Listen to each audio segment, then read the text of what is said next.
Starting from rest, a car accelerates at 4 meters per second squared. So we've already got some information here. We have VI is equal to 0. It accelerates at a constant rate. They didn't say that, but if they don't, just assume it's constant. 4 meters per second squared for a time of 6 seconds. And we want to find the car's change in velocity. Okay, so we don't even care about this because it's just asking us for the change, but I wrote it down anyway. So what's our diagram? We have a car here. It's not moving. Then it's moving.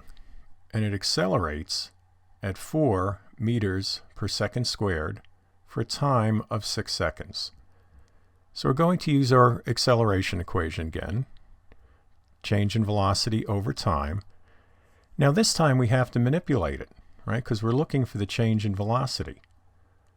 So we have to undo the division by t of delta v. So we multiply both sides by t, and we get delta v equals at.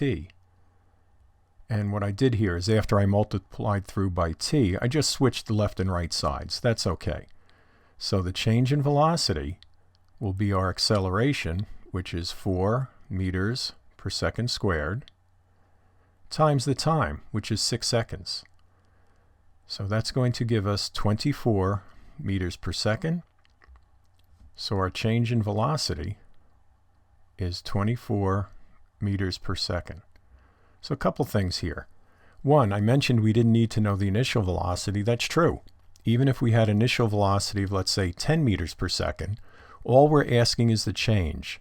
So after the 6 seconds, that would be 10 plus 24, or 34 meters per second. Since we started at 0, our final velocity will be 0 plus 24, or 24 meters per second, but we're just asking for the change. The other point is notice the units here.